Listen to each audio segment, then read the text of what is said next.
What Da Vinci tried to do at 80, I did at 6 years old because I had been working on it perhaps from a past life. Now, I'm not trying to say I'm crazy or there's reincarnation or anything, but we know that energy does not die. Energy just reboots itself and reboots itself. So we are eternal. So stop panicking, thinking your life is over.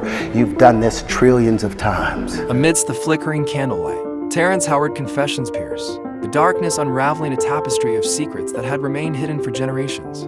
But my question actually has to do with your numbers theory. So if by your logic you say 1 times 1 equals 2, are you insinuating that 1 times 0 then equals 1? Equals 1. Well, that's what we were saying with the identity principle, the identity property. It says that 1 times nothing equals nothing. Something, so now you have the laws of physics have to now adjust because something just disappeared. Conservation of energy, energy can't be created or destroyed. So if 1 times 0 equals 0, then what happened to the energy of the 1? Isn't that the same problem that Stephen Hawking was talking about with the event horizon and the information going in and still being present, that conflict that was started?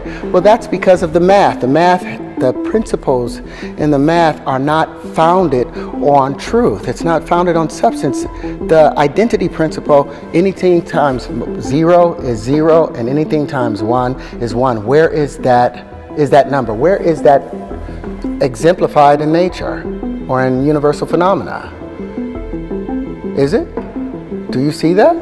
So then, are you saying that 1 times 5 would be 6? Yes. Well, what does it say in the associative and commutative thing? So you're if A and B proposing- are positive integers, it says if A and B are positive integers, A is to be added to itself as many times as is indicated by units in B. So you're not proposing an audit, you're proposing like a Well, I'm not the first one reconstruction to of say the way we we need to do understand this. math. You know what's interesting? In 1856, a man from Liverpool named Richard Dover Statter challenged the Dewey Decimal System and said that it was wrong and created an entirely new system to show how it can be brought into correction. So I'm not the first person to state this. It's a number of people did it, but look up Richard Dover Statter. Try and find him. You won't find him because he's been erased from history almost. Your view on consciousness and energy sounds very similar to what Dr. Robert Lanza proposes in biocentrism. So that may be of interest to you if you haven't read that text. But about 5 years ago, you spoke about harmonic wave sequencing and how that could harmonic wave resequencing, and how that could possibly solve cancer or genetic ailments within the next 5 years. I think that was about 5 years ago. So is there much progress on that? And how do you propose that this resequencing would actually recode people's genetics in order to prevent them from getting these ailments? Simple. Our DNA is made up of what? 5 elements, right? Hydrogen, carbon, nitrogen, phosphorus, and oxygen. Do you know how they're arranged? The phosphorus sits right here in the middle, and you've got 4 oxygen atoms surrounding it. Then there's another phosphorus, 2 more oxygen atoms. Now these are the legs of that double helix. These are the legs. Now the latter steps on it, they become the adenine, the guanine, the cytosine, and thymine, the ATCGs. It turns out hydrogen, they used to think that energy, the body transferred or understood the energy information through electricity. They're finding out it's through frequency. Well, guess what hydrogen sounds like? It's a key of E. Guess what, and it's the color yellow. That's what proper physics gets you to. Oxygen is a chartreuse and it's the key of F over F sharp. Now they used to, like I said, information used to be thought about as just electrical information passing on. But I got a question for you. Have you ever been at a party with some of your friends you ain't seen in 10 years, but y'all was like 14, you hung out and there was a song that came on and you was like, ah, and everybody got up and was live at that moment. Now say 10 years later you got a friend with you, he's a good guy, But he wasn't there when me and my boys formed this. So when that song comes on, our DNA tightens. There's a particular song, a scale in the genomes for each and every one of us. Now when that song is played, when your particular prime resonant frequency is played, guess what happens? Your DNA celebrates and tightens. Everything else gets pushed out. Harmonic wave resequencing. The carbon is also the key of E in yellow. Nitrogen is G.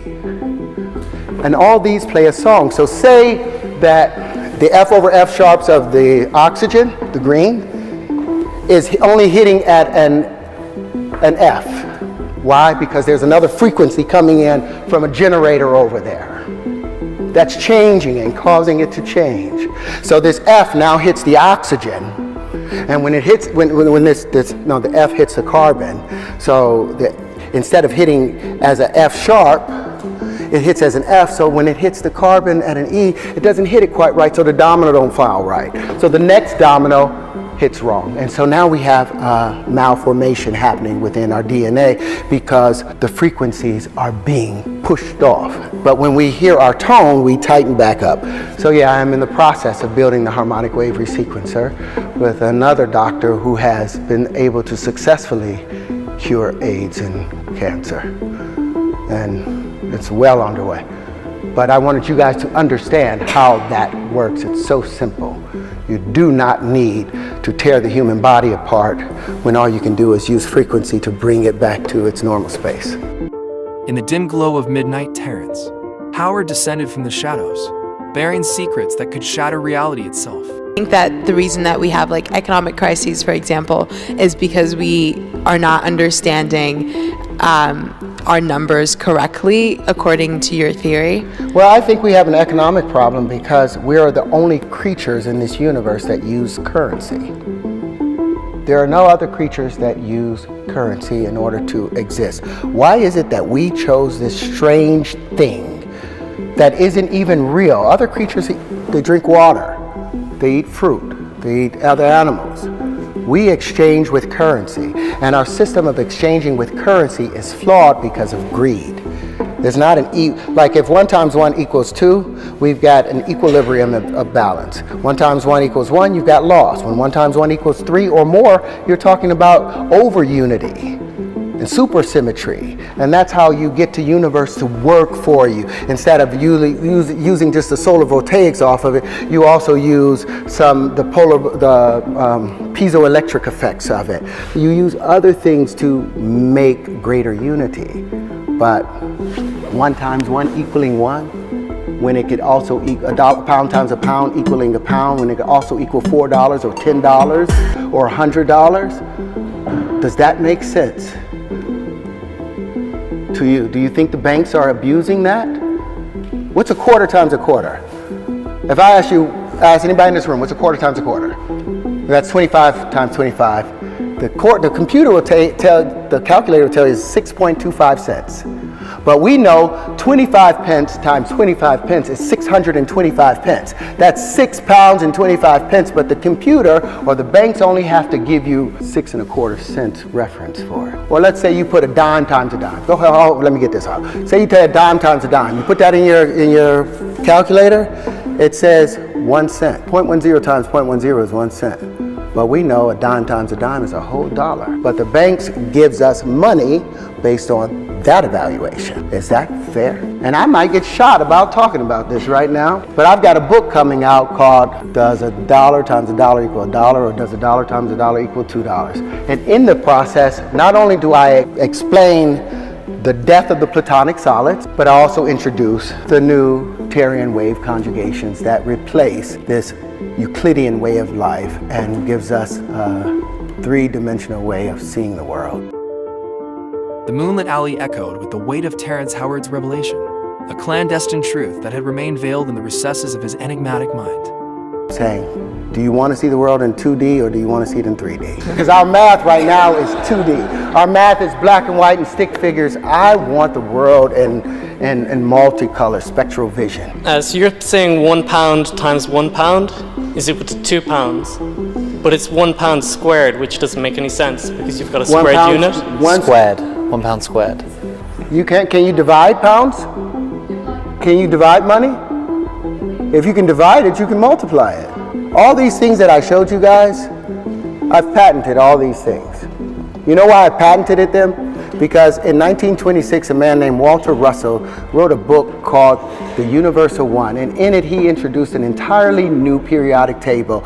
And there he introduced the two heavy water elements, and then plutonium and deuterium. Both of those, all four of those elements that had never been discovered, he sent out to 800 different universities in his book. 2 years later, he watched as other people came and got Nobel Prizes for his work. Why? Because he didn't patent it. He didn't copyright it. So I copywrote all these things and patented all these things before bringing them to you. They are true, and I think there's some value to them. The money there's nothing wrong with the money, but how we deal with the money. But if you can divide money, you can multiply it. It works hand in hand. Okay, or you can't see that. You can't see dividing money. Well, it's a matter of definition. If you define, it's a matter of definition. A pound squared is not a unit defined. A pound squared. If you multiply by mathematical convention, if you multiply £1 by £1, same as if you multiply 1 meter by 1 meter, it should be £1 squared or 1 square meter. It becomes 2. Why does it become 1 pound squared is 2, isn't it? Now, if you look at remember what I just said about the associative and the commutative laws. It says A is to be added to itself as many times as its units in B. And the only thing that prevents that is the identity element that sits up and says, no, the Jim Crow law sits. Black people sit in the back of the bus because that's what the law says, without even having a foundation for it. 1 times any number is that number without a foundation, with no principle. It just says it. But if you go by your logic and you say 1 times 1 is 2, 1 times 2 is 3, and then how would you define 2 times 4? Is that's just... That stays, all that remains the same. Anything with 1, just add 1. The first rule of multiplication... Okay, then where's the difference between addition and multiplication? Well, multiplication is what? Exaggerated addition. Isn't it? But isn't it a matter of mathematical convention? What is? If it was defined in the beginning, it could have been defined differently, but logical, it makes the most sense. Mic, darling. Sorry. Is it a matter of mathematical convention? If you define beforehand that something, logically, it makes the most sense that 1 times 1, if you have 1 laptop, 1 times a laptop is 1 laptop. That makes more sense than you say it's 2 laptops. Well, now if you say... And then that's where the mathematical convention comes in. And that's large part of math is convention. It's how it has been defined. It's a matter of definition. And it's wonderful. The convention is all right if the material and the information being shared in the convention is true. But when you're talking about dogma being added in, with that thing that I showed you, did you look at the square root of 2? Do you think that that's a loop, that's a natural thing? With the square root of 2? Did you believe that? Pi, there's not a mathematical... No, it's not the same though. It's not the same with pi. What we just did, we multiplied it, we cubed the number, and then we divided it by 2, and we cubed it again and divided it by 2, and we did that a number of times, and that number still remained the same exact number, which we know cannot happen. As the city slept, Terrence Howard unveiled a cryptic journal, each page etched with the forbiddance, knowledge that could rewrite the destiny of nations. Right there, and that's what they say is the difference between, that's what they say allows 1 times 1 to equal 1, because 1, 1.414213562373095 ... is the square root of 2. But we know that that's not the case. I tried to do it 80. I did it 6 years old because I had been working on it perhaps from a past life. We know that energy does not die. Energy just reboots itself and reboots itself. So we are eternal. As the moon cast an enigmatic glow over the city, Terrence Howard emerged from the shadows, ready to unveil a trove of hidden knowledge that could reshape destinies. If you lose that little spark that kept you motivated, that little piece, like this is my vocation. I love acting half the time, but there's some downfalls of it. You know, a lot of actors end up with personality identity crisis and conflicts because you have so many characters you're playing. And if you really commit to the characters, you become like a piece of clothing.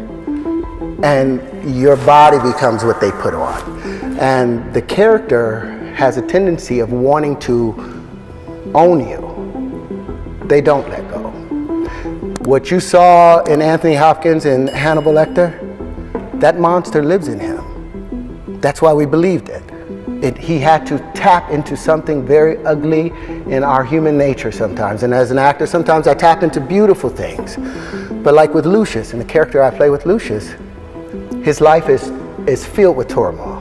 So 90% of the day I'm walking around carrying his turmoil and also the turmoil from me and my own family.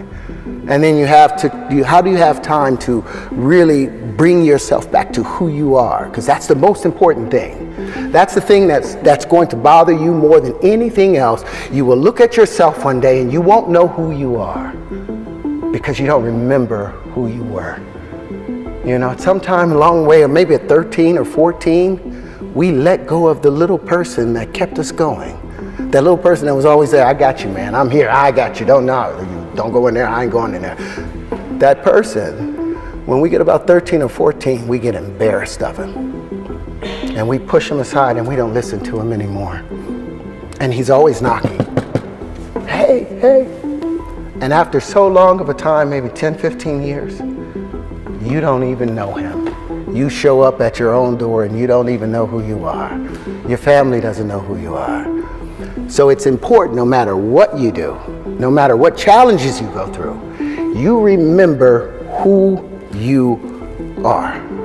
The air crackled with tension as Terrence, Howard stepped onto the stage, a man burdened with untold truths, about to shatter the illusions that had blinded the world. No, this is one of the oldest symbols in human history, right? Or do you not know? This symbol was found in the Temple of Osiris in Egypt, and it had been molecularly burned into the wall. And it's 6,000 years old. This same symbol has been found in the forbidden temples in China, sitting under the fufu dogs.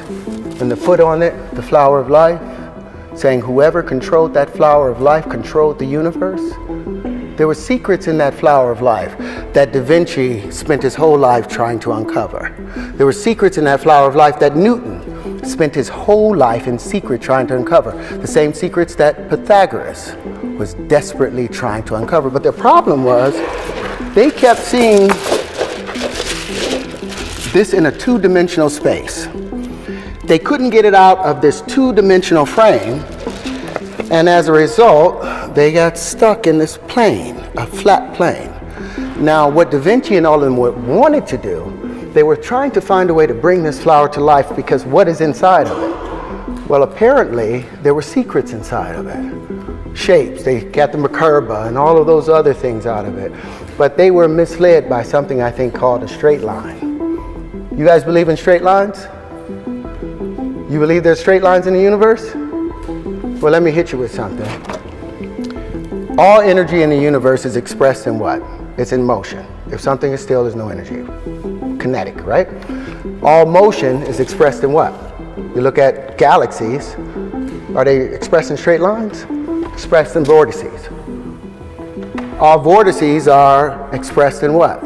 Waves. All waves are curved.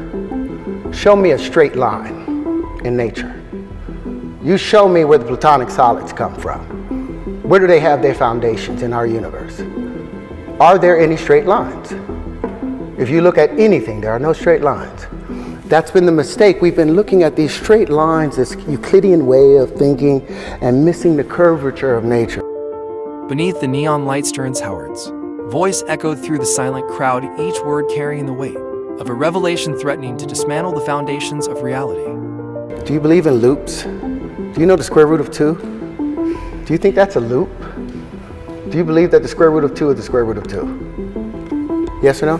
Hands up? No? I want y'all to take out your phone for a minute then. We're gonna do one thing. Everybody got a phone? Put it on the calculator and turn it to the side so you can get all the long numbers out of it, okay? Now I want you to put in 2 and square root it. 2, hit the square root, you'll get 1.4142135623730950, right? Now I want you guys to do me a favor, cube it. It'll see right over there, it'll be x to the 3. Can y'all do it? Have you cubed it? It'll see 2.828, 4271, 2174, 6190. Now that makes sense. I want you guys to do me a favor. Divide it by 2. Get that number? Cube it again. Divide it by 2. Cube it again. And I want you to do that until the end of your lives. And that number will still come up with 2.828, 4271, 2174, 6190. Any other number that you, above 2, that you put in and you cube and you square, cube and square and divide by 2, by the 6th operation, it has moved into an exponential number that you can't even imagine. Any number below 2 that you do that same operation with, it will go into an exponentially small matter and number. This is what we call a loop. It is illogical, it doesn't make sense, and it does not make math make sense. So these are some things that I'm bringing to the fore and that I would like to question. I would like to audit the math, the world of mathematics, and I would like to audit how we view the Platonic solids, because I think the new wave conjugations will tell a better story of how our world works. In a clandestine meeting, Terrence Howard shared clandestine wisdom with a select few his words, a catalyst for a storm of change. Our planet is moving away from our sun at 6 inches a year. You guys know that. 15 centimeters a year, our planet is pushing away from the sun. So in less than 500 million years, our planet will be out of the Goldilocks zone. We'll be somewhere near where Mars is, somewhere halfway between there. So life will not be able to be sustained on this planet anymore. So if we're going to be able to sustain ourselves as a species, we have to become interstellar. Not just interplanetary, we have to become interstellar. But with approximations, you cannot become interstellar. You cannot become interstellar with a point that will take you all the way over here with a straight line when the actual event is taking place over here. When you're going 600 quadrillion miles, you can't make a mistake. You need precision. And that's what the math is about. These pieces predict the natural distribution of matter and the distribution of where you can find yourself in that space. And I'm confident behind it. For 40 years I've worked on this. And I think it's ready. So I've sat also at lunch, basically trying to get my head around this, and also I was very, very, very skeptical, and I put my hands up and say that. And one of the things that you mentioned was sort of like how this applies to, I think it was the electric sun model, and that's where it's a theory that suggests that the sun is powered from external forces rather than what is usually, rather than nuclear fusion, which is the general consensus among scientists. And the reason for that is because there's not a production there's no evidence to suggest that the byproduct neutrinos are there. And the neutrinos what Terrence is trying to prove, I think, is that because the fact that you can't detect whether neutrinos are there or not, there must be another way in which they're powered. For a storm of change in anticipation, Terrence Howard's lips parted, releasing a cascade of forbidden knowledge that sent shockwaves through the hearts of those who dare to listen. Didn't want to forget this flower of life, because apparently I'd been interested in it at a given time. And I came out and I was born. The first thing I thought about when I was 5 years old, I was obsessed with bubbles. I was like, why does a bubble take the shape of a ball? Why not a square or a triangle?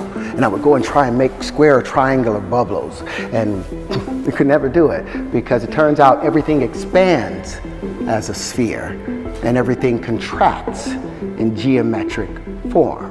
You drop a pebble into the pond, it expands in a perfect sphere unless there's something in the way. The moment it hits the edge of the shore and starts to come back, it's the contracting waves that hit the expanding waves that creates the initial geometries.